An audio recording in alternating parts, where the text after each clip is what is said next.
Grace Kennan Warnecke is chairman of the board of the National Committee on American Foreign Policy. She's a former Wilson Center senior scholar and also happens to be the daughter of the legendary George F. Kennan. She has a new book coming out in April. It's titled Daughter of the Cold War. She joins us to discuss her father's legacy on a day when the Wilson Center's Kennan Institute conducted a day-long seminar called A Kennan for Our Times, celebrating the legacy of George F. Kennan. And here's the living legacy right in front of us. Grace Kennan, welcome. Thanks for joining us. Well, thank you. It's very nice to be here, and it was extremely exciting to be part of this really commemoration of my father. What's it like to sit in an event for a day and hear people talk about your dad and have theories about his thinking? Do most of them get it right? Well, they don't all get it right. Or put it this way, their right may not be my right. Yeah. Which is maybe more to the point. It's both a little sad and a little nostalgic, but also a little happy because it brings him back to life. Now, when you think about him and you think about the public him and the private him, how do you work it out in your brain in separating the legendary foreign policy theorist from Dad?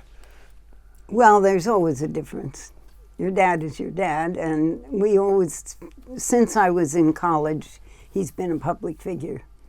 So I always knew that there were things I didn't share about him. I wasn't going to tell people the things that maybe I didn't like, or small disagreements or things we had. Did he bring work home? Yes, because he never really left work. He brought it home in the sense that he was always thinking, he was usually writing, he was reading. On the other hand, when he stopped working, he never just sat there. He had a workshop. He loved to work with his hands. He was a wonderful musician. He played the guitar. He would play the guitar. And when he got really good at the guitar, he said, "No, I'm going to learn the piano."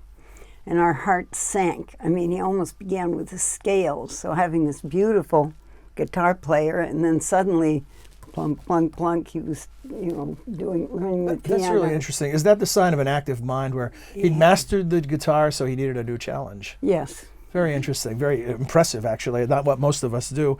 And for you, getting into essentially the family business, when did your interest in foreign policy begin to manifest? How early a time? Well, I had an interest very early, but in those days they didn't take women in the State Department. I would have probably liked to and wanted to go into the Foreign Service, but I knew that wasn't open for me. Similarly, my father graduated from Princeton. Princeton was not open to women. Not that I wouldn't have gone to Princeton anyway, since it was where my parents lived, and I wanted more of an adventure. I wasn't going to live at home and go to college. Yeah. But nonetheless, I realized I had to go into a somewhat different field, and I ended up getting married, moving to California, having 3 children, and so for the first years of my life, I was pretty much a conventional housewife, and then I started working on Russia again. It sort of came my way. There was a Russian delegation in Sacramento where I was living, a delegation of women, and I was helping to drive them around. I said, "Oh, I can't talk Russian." I thought I'd forgotten it. And so I was their chauffeur. But in the end, the official translator froze in front of about 500 people. They were having a town meeting in those days they had armchair cruises and town meetings where people in small towns, or smaller cities, I should say, Sacramento's a city, learned about foreign countries. And I ended up translating. Wow. And then I was invited to Russia by these same women, and it started a whole career. And now the landscape has changed, much more opportunities for Yes. women in the arena. Let me, when you think about your dad's way of thinking, was there anything in particular that stands out to you that ultimately made him a force in foreign policy? Was it an active mind? Was it curiosity? Was it some combination of factors? How would you isolate those things that really made him such a unique and ongoingly relevant thinker? Well, I think the quality that made him so important, I thought about this during the conference, he was very prescient. He was always looking ahead, and he was extraordinarily good at it. But also he was brilliant, he was eloquent, he spoke well, he had great charm. He had many things, and he was hugely respected. The bipolar world that he came up with his theory of containment in, or strategy of containment in, is now referred to as a multipolar world, or certainly chaos in many ways. How much of his thinking is relevant today, and how does a concept like containment, which once referred to a geographically expansionist Soviet Union, apply to a Russia that is trying to expand via Russian bots spreading fake news and a whole new world of technology? Well, that was very much the topic of the conversation today, and I think the containment policy, as my father formulated it, made more sense in a bipolar world. Now we do have a multipolar world. You can't contain.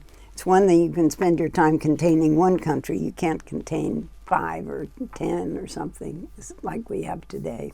Your book, The Daughter of the Cold War, the previous Cold War, some people say we're in another Cold War. What's your analysis of the current status of U.S.-Russia relations? I'd say it was pretty chilly.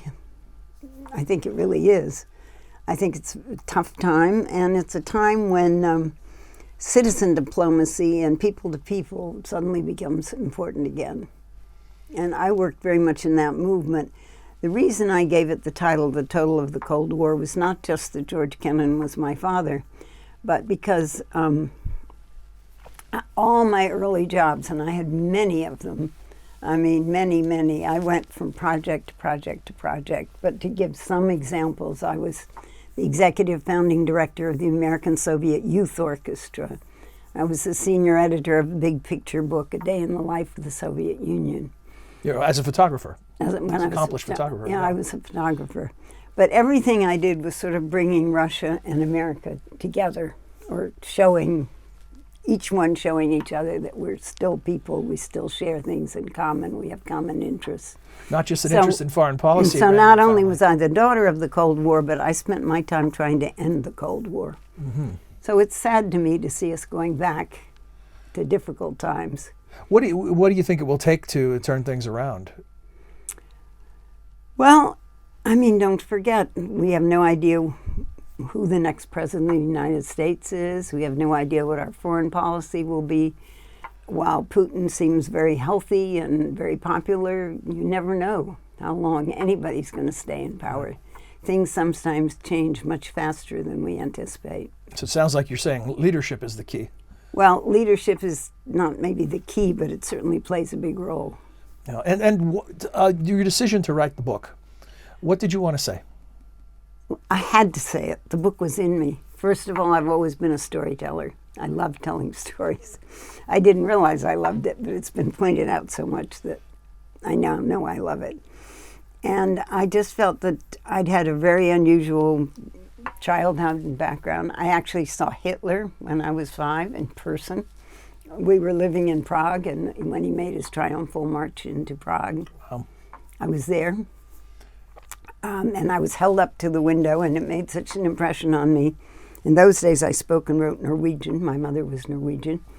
And I wrote my grandparents in Norway about seeing Hitler, and I have the letter, so I can prove it.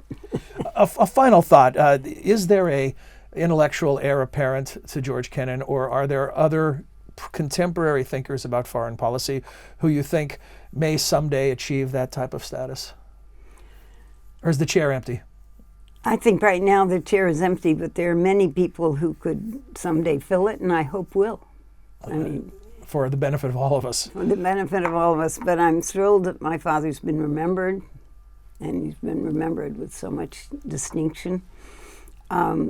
It's wonderful, and I'm proud to be his daughter, of course, but I'm also proud to have made a life of my own, to have created my own. I mean, I'm also a Russian expert. I speak Russian, but just of a very different kind. All right. Well, Grace, thank you very much for being with us today. And speaking of proud, the Wilson Center is proud to host its oldest program, and the one that is your father's namesake, the Kennan Institute. Oh, good. Thank you very much. Thank you.